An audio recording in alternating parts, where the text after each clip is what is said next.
were helpful, and also to give you some insight into my current position at Novartis Oncology. So my title is Associate Director of Biostatistics, and again, I work at Novartis Oncology, and we're located in East Hanover, New Jersey. So I'll start off with a background, which some of the things I was going to say, Chris actually already mentioned. Then I will go into describing what it's like as life as a biostatistician at Novartis Oncology, and then go into some specifics about the area that I work in, which is clinical pharmacology biostatistics. And then I will go into some general advice for graduate students, and also some of the things that I thought from UNL that were helpful. And then we can go into any questions you might have. So, as Chris mentioned, so I was at UNL from 2005 to 2010. I did my undergrad at Concordia University in Seward, Nebraska. Then in 2007, I obtained my master's, and then in 2010, my PhD and my dissertation.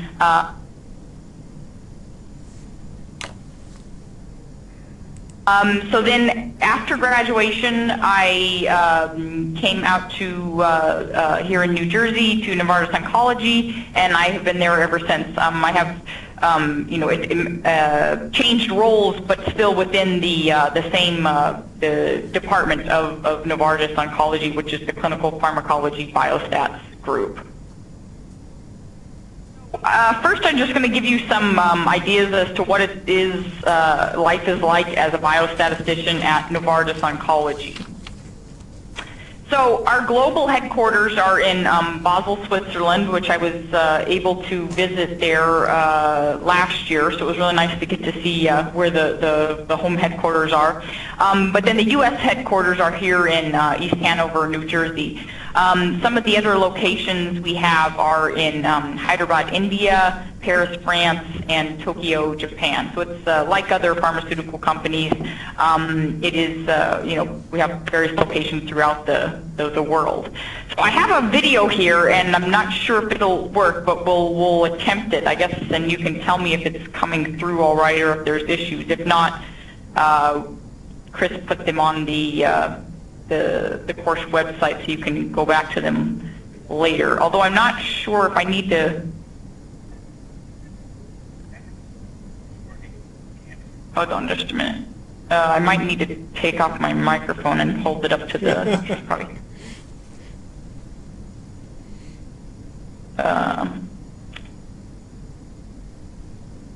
Hold on. Let's see.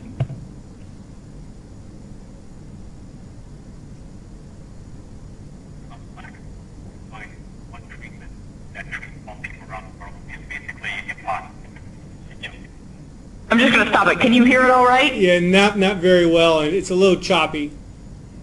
Okay, so you think we should just forgo and... Yeah, let's forgo. So in case you guys haven't noticed, I have put the PowerPoint on the website, and so you'll be able to access the video there. Sorry about that. Okay. Oh, that's all right. Yeah, well, at least you have access to it. Yeah, so this basically, but it gives you kind of an overview of what we do here at Novartis Oncology. So obviously, we're part of Novartis, but it's also a separate business unit within oncology. So we obviously focus on developing drugs for cancer patients.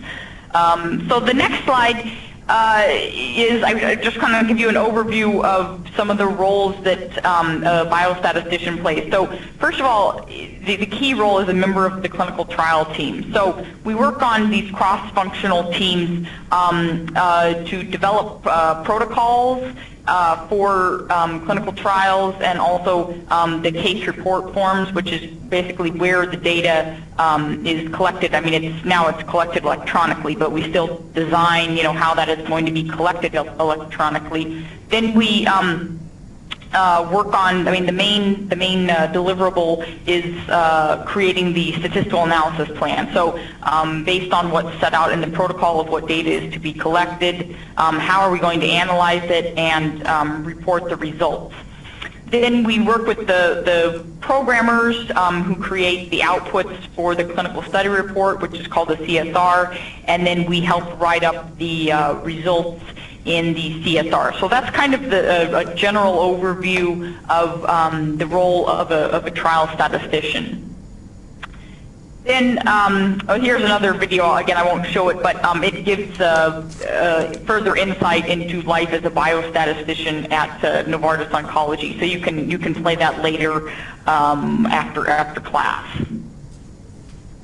One of the other roles is being a member of a submission team. So once the drug has reached the stage where it has shown that it's efficacious, we have enough data that we think is suitable to submit to the health authorities for approval. There's lots of documentation and analyses, additional analyses that need to be done to address various questions that not only questions, but requirements that the various health authorities have for each drug submission. So it can be anywhere from clinical pharmacology, safety, or efficacy aspects of the drug. So not only do we prepare various analyses, but we also prepare the data sets which have to be submitted to the FDA as well. And then after you submit to the FDA or any other health authority for that matter, they come back to you with questions. Sometimes they can, ask for like a 24 to 48 hour turnaround to answer the questions, but you must, provide the analyses that they're requesting to further justify, why your drug should be approved. So another role of a biostatistician at Novartis Oncology is being part of what we call an exposure response team. So the responsibilities basically are to help establish the correct dose for further development. So it's kind of it's not done at a specific stage of development, but it's kind of done throughout the development of the drug to help justify what the dose should be, and then make inference based on the recommended dose, or if there's certain cases where you should reduce the dose or give an increased dose. Basically, we need to provide justification for that, and further indicate how the drug should be given or any contraindications. So some of the questions that we address on the exposure response team is, for instance, does increasing the exposure increase the probability of adverse events? Which in oncology drugs, I mean, almost always the answer is yes, because they're already quite toxic to begin with. And then does increasing the exposure increase the efficacy? Which for oncology drugs, actually most of the time that's not the case. That we see, even at a low dose you can see efficacy, but increasing the dose may not improve the efficacy.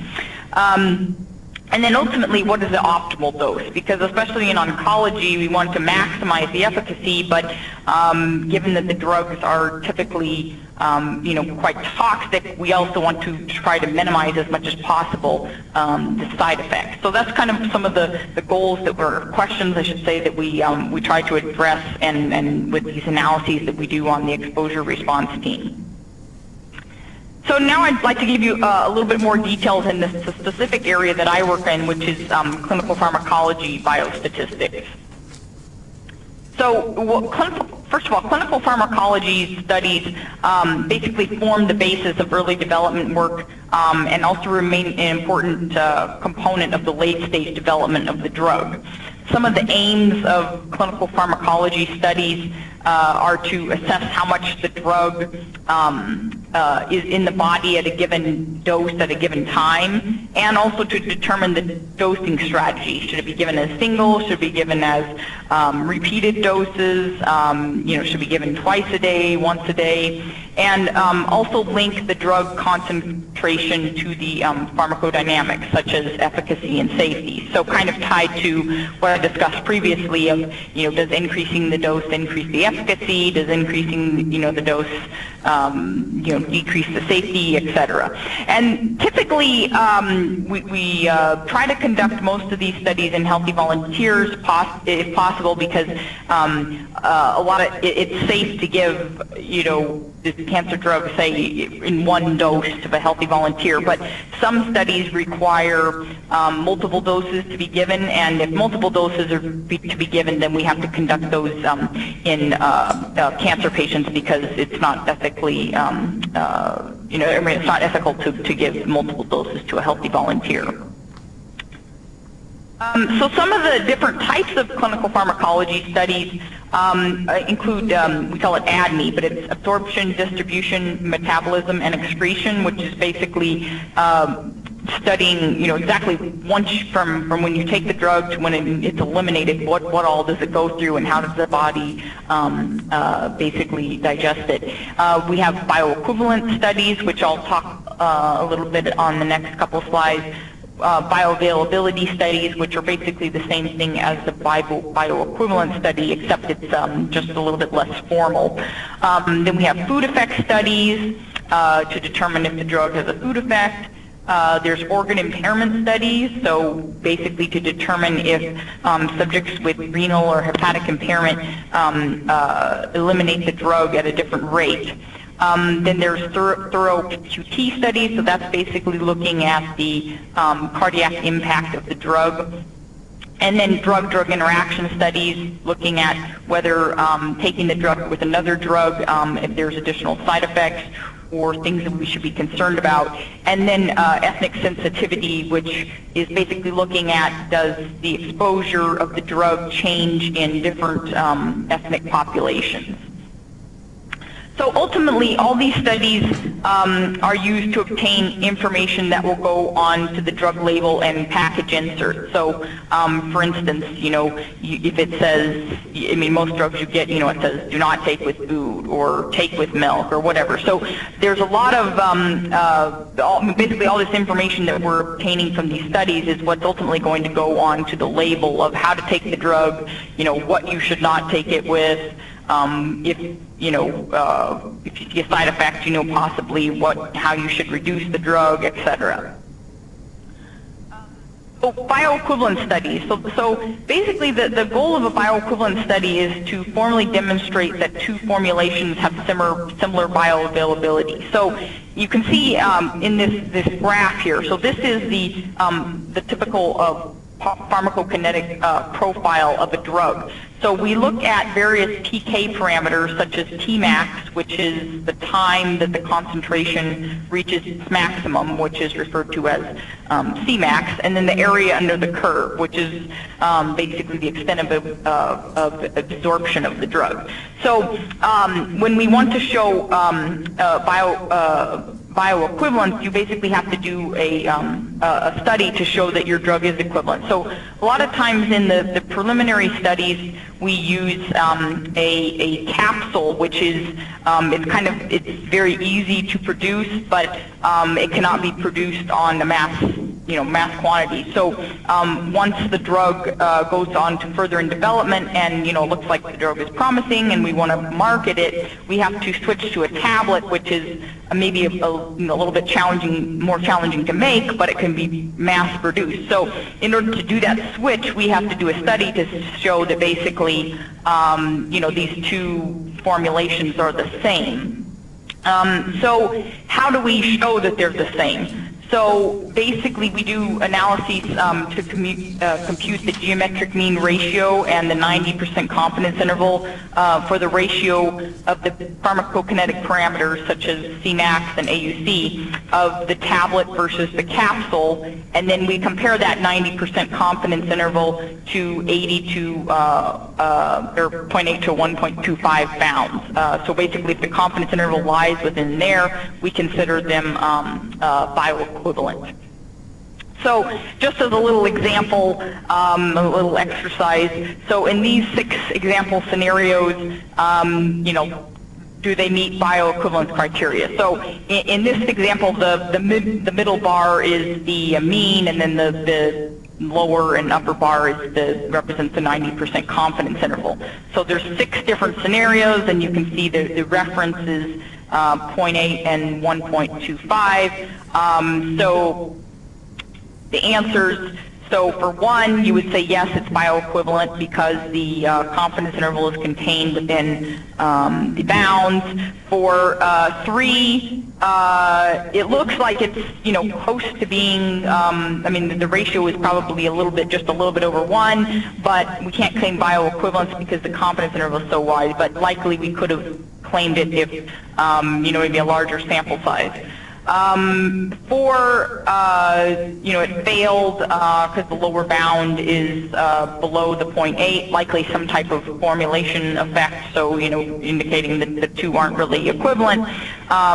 Maybe could have passed, if we had a smaller sample size, but still would have had been quite much smaller. And then scenario 5 and 6, they appear to be very different. So that's just kind of a example of what we're looking at in these types of studies and how we can formally claim bioequivalence or not. And this methodology is laid out in various health authority guidances. As with basically anything we do, there's a lot of analyses that are not necessarily dictated by what the health authorities suggest, but it's kind of like if you don't do it, they're probably going to question why you didn't do it that way. So in other words, you kind of have to do it this way.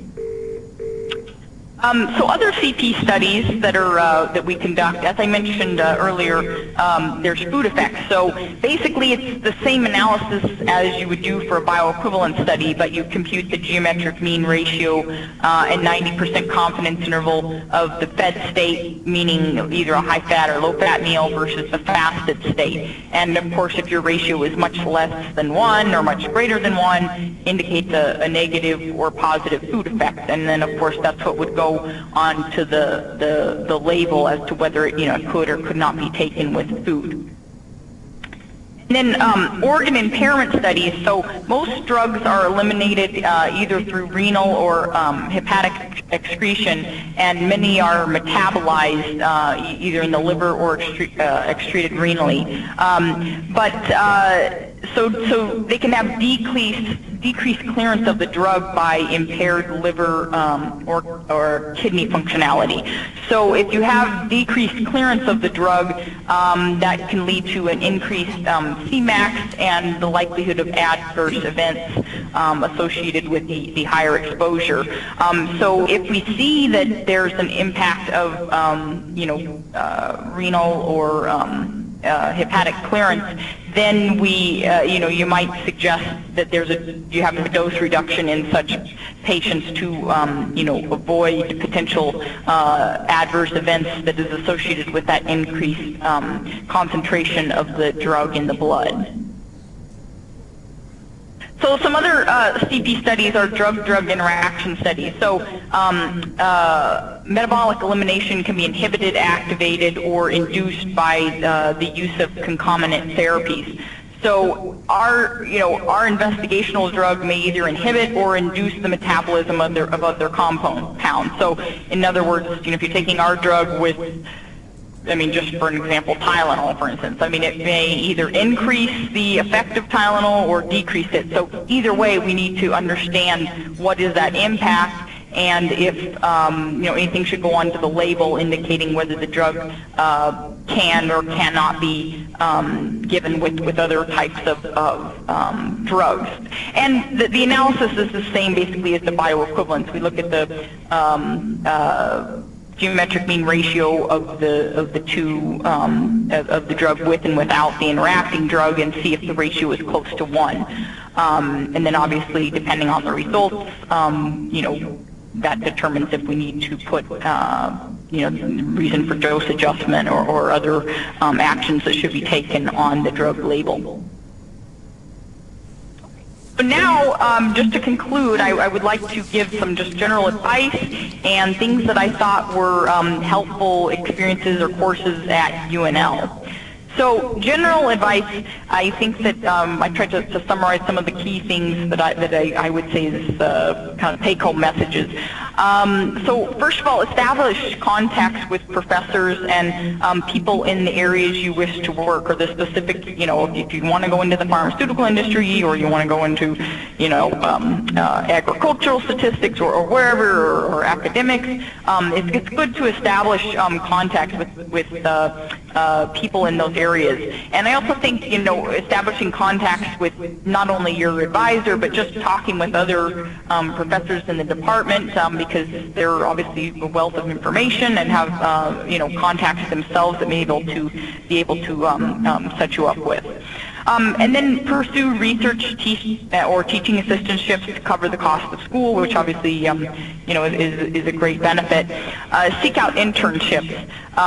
First-hand experience can go a long way, because the examples that you get in school, obviously they're very helpful, but it's also having that first-hand experience of real-world data and real-world experiences also does a lot for your resume.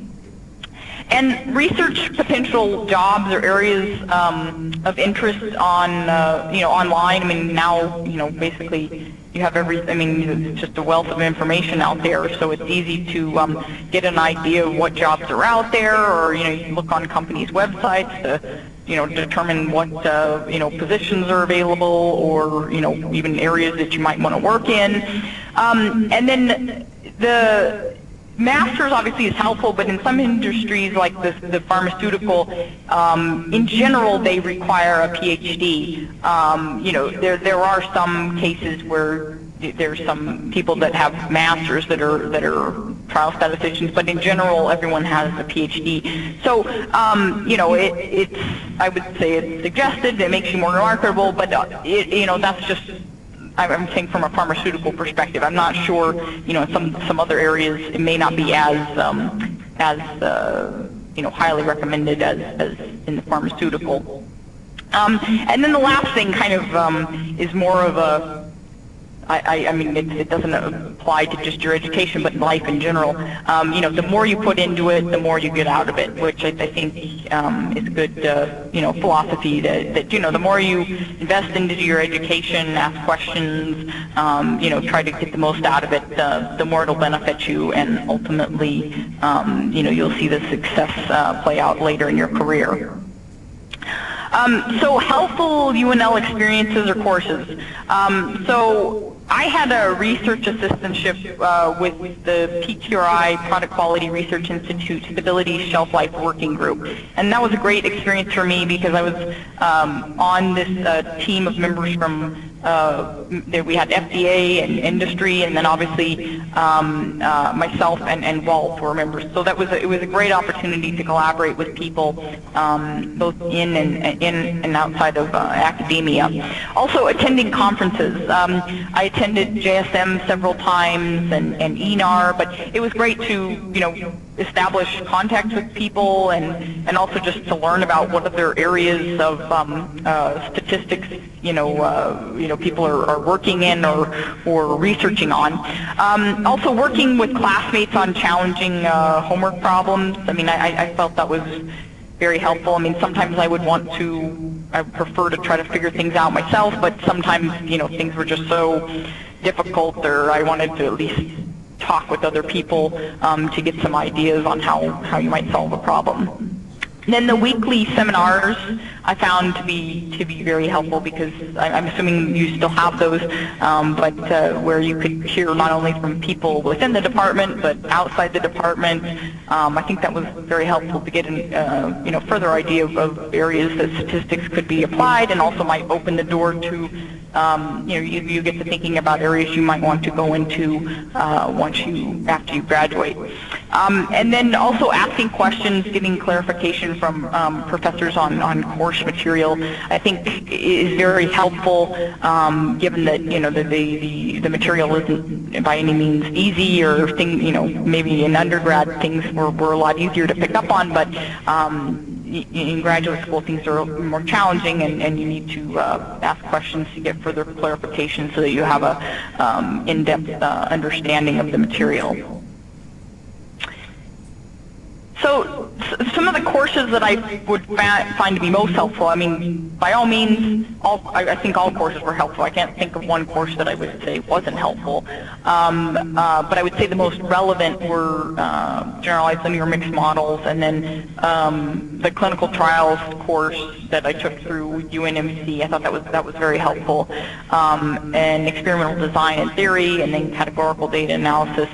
The courses I didn't take, but looking back would have been helpful, is survival analysis. But I think, as with any, I mean, no matter where you go, I mean, there's always going to be some area probably that you'll end up working in that you didn't learn directly about in school. But it's, I think one of the things that I think Walt always told me was that your PhD is your degree to learn. So it's like you're not expected to come out of school knowing every single area, you know, and being an expert in it, but at least you have the tools to be able to, you know, pick up on things and teach yourself to learn more, maybe the areas that you didn't learn directly in school. So, you know, I have since learned about survival analysis, so I say it would have been helpful, but it's not like, you know, it was a catastrophe that because I didn't take that course. So, you know, I mean, ultimately it would have been nice to take every course that the department offered, but, you know, I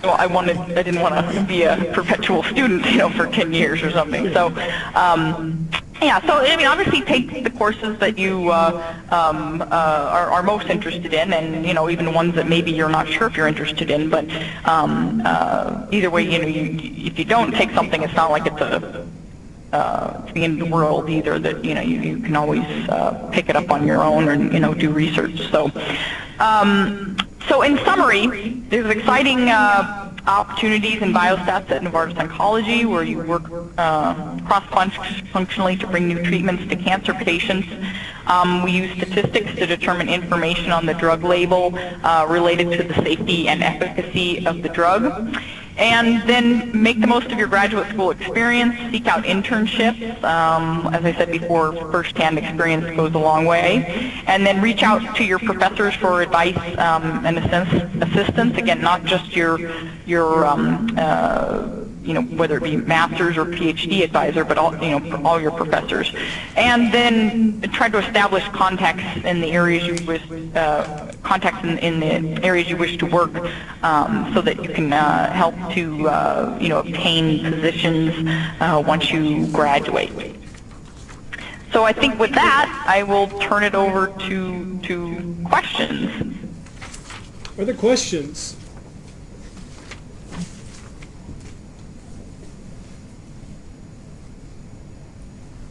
How about I get it started, and then you guys can ask questions after that. So one thing that we talked about a few weeks ago when we were just briefly talking about the pharmaceutical industry was clinical versus non-clinical work. And at least it's always been my impression that there's a lot more in clinical than non-clinical. And most people in non-clinical think non-clinical is more interesting than clinical. Do you find that to still be true? Yeah, that's interesting, because all my PhD work was in non-clinical, and I thought that's where I wanted to go. And but actually, the reason I ended up in clinical was because there weren't any positions in non-clinical, and I came across this, and I was like, well, you know, it sounded like a good opportunity. But now, having worked in clinical, and I mean, even though I didn't work formally in non-clinical, it was all, you know, in graduate school. I don't know. I maybe I'm biased since I've worked in clinical now for 6 years, but I guess I tend to agree that, you know, there's a lot more opportunities in clinical, and, you know, positions in general. I guess the thing that really struck me was just being able to, you know, work with real patient data, and then having gone through a drug that was submitted and approved to the FDA. I mean, that was just, you know, it was really meaningful. I guess not that the non-clinical work is not meaningful, but, you know, you work with non-patient data, and, you know, maybe data on mice or whatever, and any other kind of, you know, test animal. So I don't know. I think now looking back, I mean, not that, I loved my experience as in grad school with the non-clinical. I mean, it was great, but now I don't really have a desire to go back to non-clinical. Okay. Yeah, I think one of the words that you said was meaningful, and while anything that you do with the pharmaceutical industry is meaningful. And I know one of your videos that you had in your PowerPoint that I watched, they talked about how often people want to do things that are going to help other people, and that's one of the benefits of working in the pharmaceutical industry, is that what you're doing is very meaningful, and that's one of the reasons why I even liked it myself. Anyway, talk about pharmaceutical versus working at a pharmaceutical company versus a CRO. Does Novartis Oncology use any CROs? And at least a little bit in my experience, I've seen some negative impressions of CROs from a pharmaceutical company point of view. Could you comment about that? Yeah, so we do outsource some of the activities, but a lot of them are done, at least for staff, is done in-house. I guess my impression, I don't have well, there's two things. One, I don't think at a CRO you get as much experience with maybe exploratory analyses. It's kind of more of, we outsource this specific task, then you need to do that and send it back to us. Whereas they don't get as much interaction on these clinical trial teams, or doing a lot of the exposure response analyses like I do. So I don't know for sure, having not worked in a CRO, but that's kind of my impression. And again, depending on the CRO, the quality can be very high quality or not so good. So, but yeah, I wouldn't say that CROs are looked down upon, but it kind of depends on the CRO too. So. Sure. What about job security in the pharmaceutical industry? There's so many mergers that go on. Does that affect the job security of people who work in the pharmaceutical industry? Well, I think in general that the job security is good. Obviously, if your company is bought by another one, there can be issues. But at least you see a lot of people jumping around in terms of jobs too.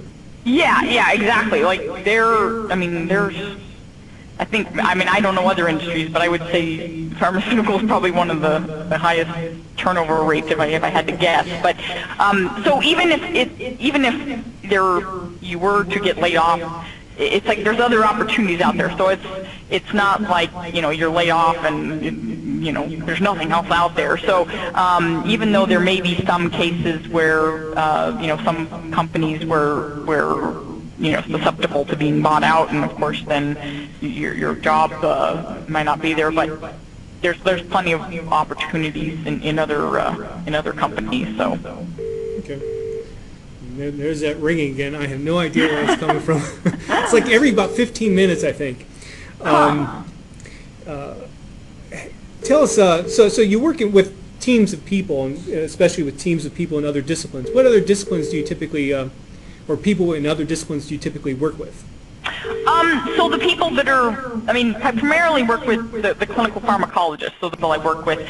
Then also on the clinical trial teams, so there's a clinical trial head, which they kind of a range of backgrounds. They might have a medical background, or they might have more of a business type background, but they kind of manage the day-to-day activities of the trial. And then there's always a clinical person on the trial, which is always an MD. So so anywhere from doctors and clinical pharmacologists, and then of course the programmers, which are kind of along the line, same lines as the general line. We just call it biostats. They're within our general realm. But that's, I guess I would say, there's other people that I work with, people that are specialized in biomarkers. So if we need to do an analysis, we would consult with them on what exactly we should be looking at.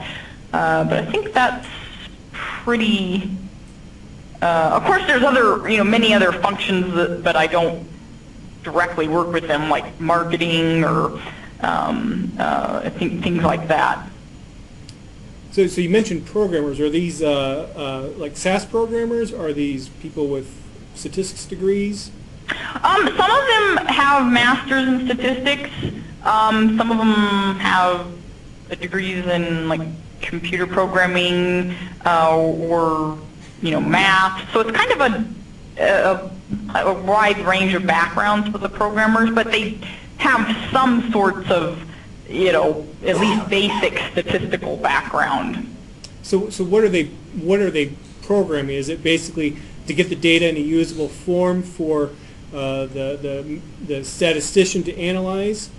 Yes. Well, and actually so they program what we call the analysis data set. So we have the source data that's collected, and then they program, derived data sets, and then they generally program all the actual tables and listings and figures for the clinical study report, but the statistician is in charge of writing the plan and making sure that we validate any of the key statistical outputs. But at least at Novartis, the statistician doesn't directly, in general, program the outputs for the CSR. We're involved in helping validate or QC the key statistical ones, but like I myself don't, program a table specifically that'll be included in the CSR. Okay. So SAS or R? Well, in general, SAS, because I think it's more widely accepted by at least the FDA. But I know a lot of. We do have a lot of validated internal macros for R that are used for a lot of the phase 1 dose escalation trials. So I mean, in general, SAS is used, but I wouldn't say R is not used either. Okay. Do you see that as you hire maybe new graduates, are they more comfortable with R, or do they tend to go more towards SAS? Or maybe you don't know. That's fine. I don't know. I mean, I wouldn't really, I'm not sure what I would say is, I'm not sure what people are more comfortable with one or the other. I mean, I think, at least from what I can tell, they're familiar with both, but I'm not sure I would say that they're necessarily comfortable with one over the other. Okay. I have other questions, but I don't want to monopolize Michelle's time. Do you guys have particular questions that you want to ask? Yes, go ahead. Should I go where she can see me? Yeah, you can. If you just squeeze in, or it doesn't matter. Hi. So I heard you mention internships a couple times. At what point during the school year would you recommend looking for those, and how did you go about finding one?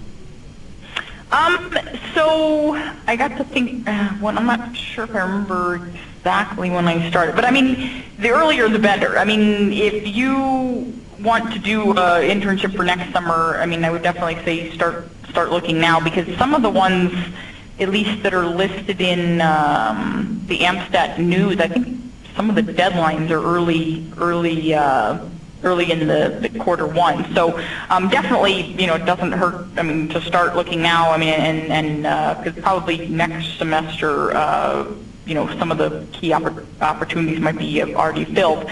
And then how did I go about getting, let's see, after my first semester, I did an internship at NAS, the National Agricultural Statistics Service.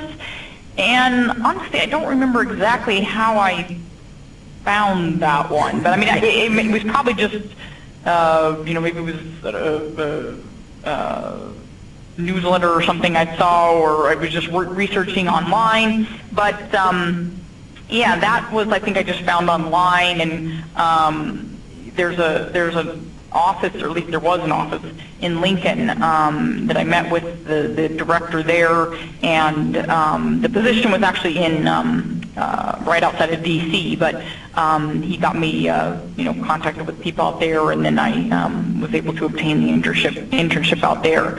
And then the other years, I believe my second, third, and fourth year, I did an internship at Beringer Ingelheim in Connecticut, and that was actually associated with my, I got through my research assistantship. So that one I didn't really necessarily, search out on my own. But there was a lot of other interns in the same position that I was at that company, and I know that, they went through a formal application process that had started, again, I would say, Q3, Q4 of the year preceding that summer. Other so I think, does that answer your question? Yeah. Yeah, we will actually spend a day in our class talking about internships too, and I think that will build on what Michelle was saying there too. So I think the earliest I've seen is December for applications to be done, and a lot of that corresponds to is that the monthly news magazine that the American Statistical Association puts out, the December issue or its November's issue, always has a bunch of internship listings. And that's a primary way that a number of our students get those internships. Other questions?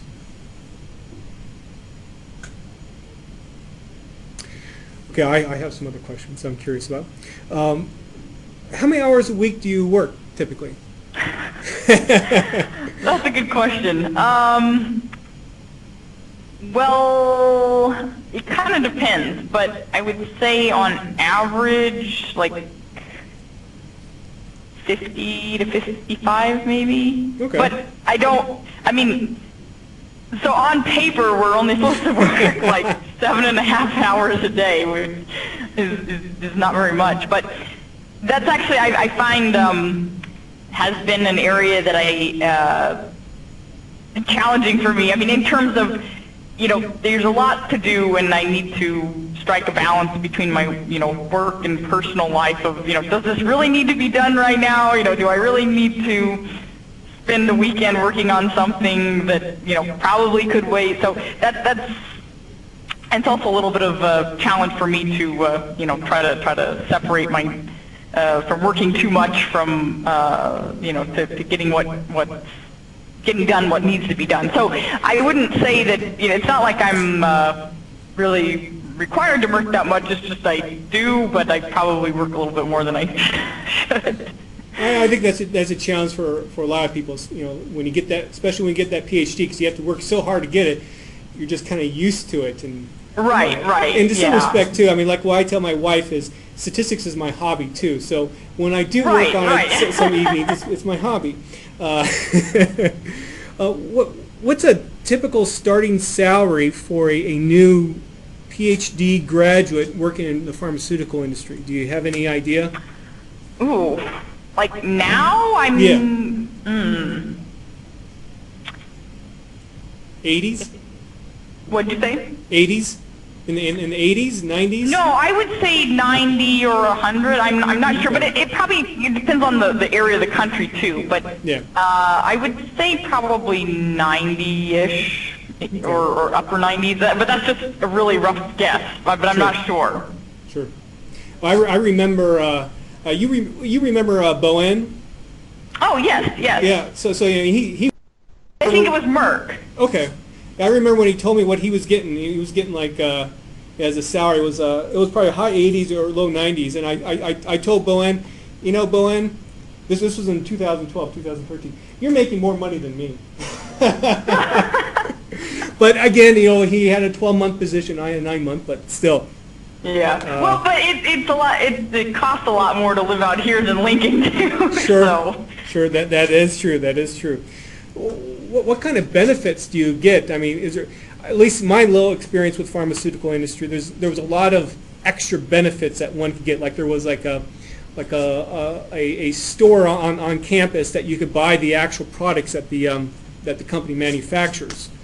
Yeah. We have stores, so and you can get a lot of the generic products, at a reduced cost. I mean, there's within our campus. I mean, it's kind of like I would kind of compare it to like a college campus. You know, we have like health services, you know, gyms, restaurants. I mean, banking. I mean, it's all on our campus, which is about. I don't know the actual area, but I mean, there's probably about 20 different buildings here on our campus. I know, is that the kind of what you were talking about, benefits? Or? Yeah, I guess so. Yeah, that, you know, it's not just you're going to a company and, you know, you're working at a cubicle and that's it. I mean, there's other stuff. I bet they have probably like gym facilities maybe, or? Yeah, yep, gym, and I mean, there's basketball courts, volleyball courts, yeah, so it's nice. I mean, they just built a daycare center on campus, so it's pretty much everything you need is here. So this is my last question. So over the last week, what types of statistical methods have you used? If you give us just names, you know, because I guess this is part of a bigger question. That is, how much of your time do you actually spend doing statistics versus other stuff? Not a whole lot, and that's actually you don't do statistics a whole lot. Right. Okay. Yeah, I mean, I was going to say within the last week, I've used a couple of mixed models, but the rest of my time is probably, you know, reviewing documents or attending meetings or, you know, discussing things. Yeah, I mean, that is one thing that I guess is kind of, I don't want to say disappointing, but I mean, I don't know what it's like in other, you know, outside of the pharmaceutical industry, but I'm sure no matter where you go, it's not like you're going to be doing statistics all day long. Like, I mean, running models. So, but yeah, I do find that a challenge. If I wish I could, you know, maybe spend a little bit more time researching or whatever instead of dealing with, you know, people or politics issues or things that I'm like, do I really need to spend my time doing this? But I think that, you know, no matter where you go, you're always going to have that challenge probably. Sure. Okay, are there any questions? Yes. When you were a first-year grad student, how much did you know about what career you wanted to have when you finished?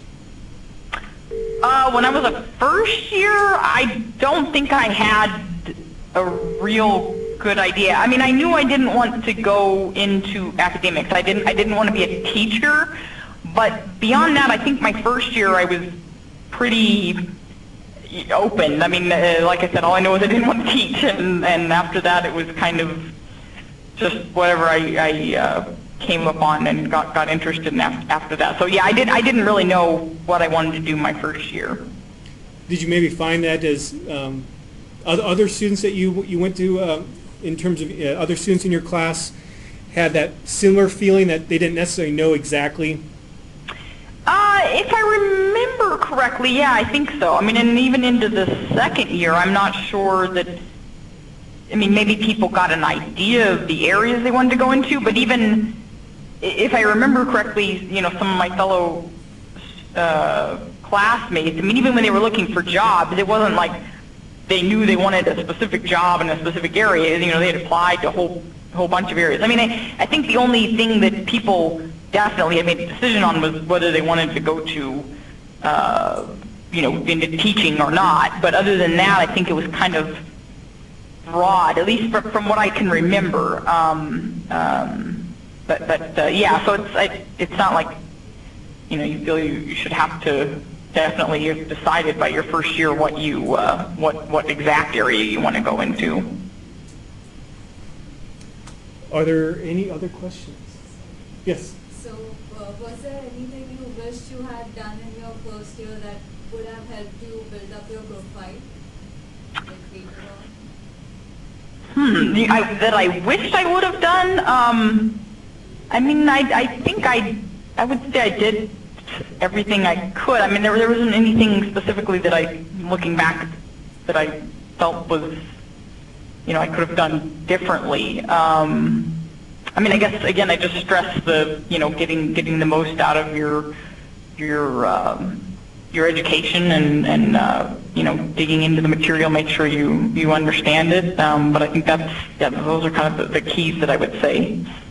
I'll give you an example of something that Michelle did probably in 2006 that impressed me, and you know, these are the kinds of things that professors are looking for in terms of the students, and that is, Michelle was taking my categorical data analysis class, and she, in that particular class, is a mix of stat and non-stat majors, and because of that, I can't go into details of some of the stat part. And I know a few times Michelle was actually asking me about those details and stuff, and that was one of the things that impressed me about Michelle, that she wanted to know more. And as you know, in graduate school, you know, we can teach you stuff, of course, but it's up to you to go further. And I think Michelle did a good job always in her career here doing that. Thanks. So it is 11:50 right now. Thank you very much for taking your time. Oh, thank you for having me. And have a good rest of your day, and go Big Red. Okay, thanks. Bye. Bye. Okay, so we are done here. Thank you very much.